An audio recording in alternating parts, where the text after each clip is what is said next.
السلام علیکم دوستو، آج کی کہانی روس یعنی کہ رشیا کے ایک انتہائی پراسرار اور بدکار شخص کی ہے جسے مخفی قوتوں کی تلاش تھی، لیکن جب وہ اسے حاصل ہوئیں تو یہ شخص مجسمہ شیطانی بن گیا۔ اس نے بادشاہ کو ذہنی غلام بنایا اور شہزادیوں کو کھلونا۔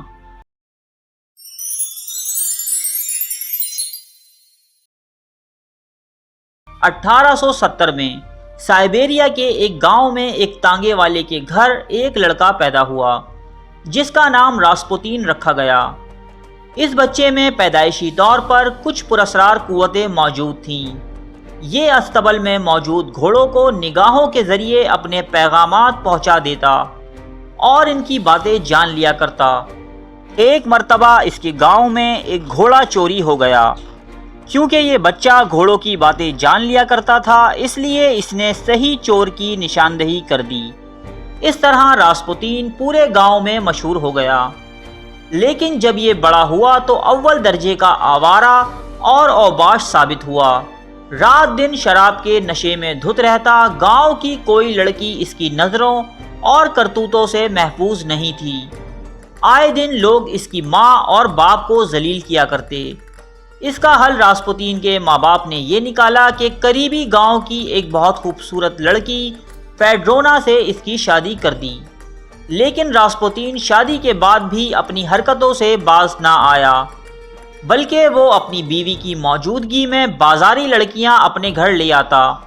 چند ماہ بعد اس کے ہاں ایک بیٹی پیدا ہوئی، مگر وہ باپ بننے کے بعد بھی نہ سدھرا۔ اس کے باپ نے اسے زبردستی اپنے ساتھ تانگا چلانے کے کام پر لگا دیا۔ اب وہ اپنے کام کے دوران دور دراز علاقوں کے سفر کرنے لگا۔ ایک دن اس کے اندر چھپی ماورائی صلاحیتوں کو دیکھتے ہوئے ایک اجنبی مسافر نے اسے ایک درسگاہ کا پتہ دیا جسے درخوٹور کی درسگاہ کہا جاتا تھا۔ یہ ایک عجیب و غریب اور شیطانی عقائد کے حامل لوگوں کی درسگاہ تھی۔ یہاں ہپناٹزم اور اس کے علاوہ کئی دوسرے شیطانی علوم سکھائے جاتے تھے۔ یہاں رہ کر راسپوتین نے بہت زیادہ پراسرار اور شیطانی طاقتیں حاصل کر لیں۔ اب وہ اپنی باتوں اور اپنی نظروں کے ذریعے چند ہی لمحات میں بڑے سے بڑے جہاندیدہ شخص کو اپنا گرویدہ بنا سکتا تھا۔ یہاں سے اپنی تربیت مکمل کرنے کے بعد راسپوتین اپنے گھر واپس جانے کے بجائے مختلف گاؤں اور شہروں میں بھٹکنے لگا۔ یہ لوگوں کو عجیب و غریب شیطانی فلسفہ سکھایا کرتا۔ یہ لوگوں کو گناہ کی ترغیب دیتا اور ان سے کہتا کہ اسی میں تمہاری نجات ہے۔ اس کے باوجود لوگ اس کی باتیں سنتے، عورتیں اس کی مرید ہو جاتیں۔ یہ غلیظ انسان سرے عام اپنی زیر اثر عورتوں کے ساتھ زنا کرتا۔ جب چرچ کو راسپوتین کی ان شیطانی حرکات کا علم ہوا تو پادریوں نے اس کے خلاف حکم جاری کیا اور ایک پولیس افسر اس کو گرفتار کرنے کے لیے بھیجا، مگر اس نے اس افسر پر جانے کیسا جادو کیا کہ وہ بھی اس کا مرید ہو گیا۔ اب اس کی شہرت دیہاتوں سے نکل کر شہروں اور ملک کے با اثر حلقوں میں پہنچنے لگی۔ ان دنوں روس پر زار نیکولس سیکنڈ کی حکومت تھی۔ اس کی انتہائی خوبصورت بیوی یعنی زارینا ملکہ وکٹوریہ کی نواسی تھی۔ اس بادشاہ کا صرف ایک ہی بیٹا تھا جو کہ بہت منتوں اور مرادوں کے بعد پیدا ہوا تھا، لیکن اس لڑکے ایلکس کو ہیموفیلیا کی بیماری تھی۔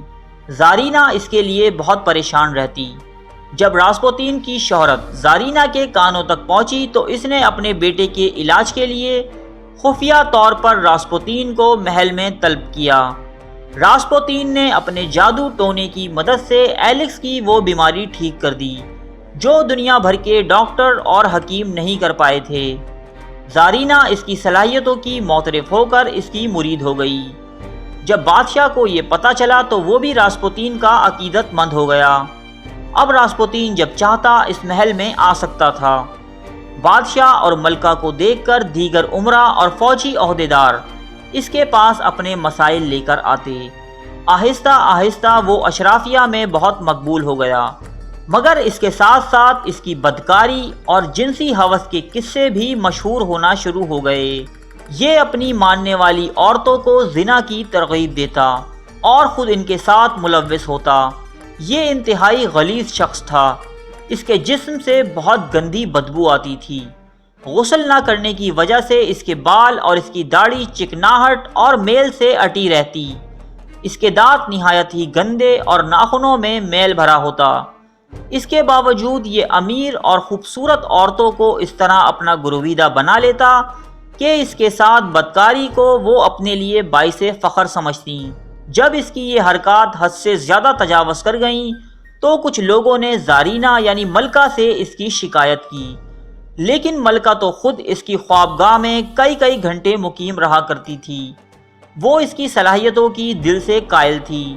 اس نے یہ رپورٹ پھاڑ کر پھینک دی۔ راسپوتین زار روس اور زارینہ کے دماغوں کو ہپناٹزم کے ذریعے اپنا غلام بنا چکا تھا۔ اب دنیا کی سب سے بڑی مملکت روس کے سیاہ و سفید کا مالک یہی شخص تھا۔ بادشاہ اس کے ہر فیصلے کی تائید کرتا۔ جو شخص اس کے خلاف جانے کی جرت کرتا اسے یا تو برطرف کر دیا جاتا یا پھر وہ اپنی جان سے ہاتھ دھو بیٹھتا۔ اس بد کردار شخص نے مملکت کی بے شمار عورتوں، شہزادیوں اور ملازماؤں کو اپنی جنسی ہوس کا نشانہ بنایا، مگر ان عورتوں کے شوہر اس کی طاقت سے بخوبی واقف تھے اور اس کے خلاف آواز اٹھانے کا انجام بھی جانتے تھے۔ لہٰذا اب لوگ اس کے خلاف شکایات نہیں بلکہ اس پر قاتلانہ حملے کرنے لگے۔ ایک نوجوان جس کا نام پرنس فیلکس یوسوسف تھا، جب اپنی رشتہ دار عورتوں کو اس کے ساتھ بدکاری میں ملوث دیکھتا تو خون کے گھونٹ پی کر رہ جاتا۔ چنانچہ اس نے راسپوتین کو قتل کرنے کا منصوبہ بنایا۔ یہ ایک عقیدت مند کی طرح راسپوتین سے ملا اور اسے اپنی بیوی کی خوبصورتی اور اس کی بے اولادی کے بارے میں بتایا۔ اس کے بعد اسے اپنے گھر آنے کی دعوت دی۔ عورتیں راسپوتین کی کمزوری تھیں اور یوسوسف یہ بات جانتا تھا۔ وہ مقررہ وقت پر یوسوسف کے گھر پہنچ گیا، جہاں اسے بے تحاشا زہریلی شراب پلائی گئی، لیکن اس کے باوجود اسے کچھ نہ ہوا۔ یوسوسف اور اس کے دوست یہ دیکھ کر حیران رہ گئے۔ پھر انہوں نے اس پر کئی گولیاں فائر کیں اور ایک خنجر اس کے دستے سمیت اس کے سینے میں گھونپ دیا۔ اس کے بعد اسے ایک دریا میں ڈبو دیا گیا۔ بادشاہ اس وقت محاذ جنگ پر تھا، لیکن راسپوتین کی موت کی خبر ملتے ہی وہ دارالحکومت پہنچ گیا۔ 20 ستمبر 1916 کو اسے پورے شاہی اعزاز کے ساتھ دفن کیا گیا۔ اس کے مرنے کے چند ہی ماہ بعد روس میں انقلاب آ گیا۔ نکولس زار اور اس کی ملکہ سے تخت و تاج چھین لیا گیا۔ 21 مارچ 1917 کو انقلابیوں نے راسپوتین کی قبر کھود کر اس کے تابوت کو آگ لگا دی۔ روس کی سب سے طاقتور شخصیت کا انجام اتنا ہی بھیانک ہوا کہ جتنے اس کے کرتوت تھے۔ ارے فرینڈز، ایک منٹ، آپ ایسے ہی جا رہے ہیں؟ اتنی محنت سے ویڈیو بنائی ہے، ایک لائک تو بنتا ہے نا؟ اور دوسرا یہ کہ آپ ہمیں اتنی بڑی دنیا میں دوبارہ کیسے ڈھونڈیں گے؟ تو اس کا حل یہ ہے کہ آپ ہمارے چینل کو سبسکرائب کر لیجئے اور اس بیل کے آئیکن کو کلک کر دیجئے۔ اس طرح ہمارے آنے والی تمام ویڈیوز آپ تک پہنچتی رہیں گی۔ ارے ڈریے مت، یہ بالکل فری ہے۔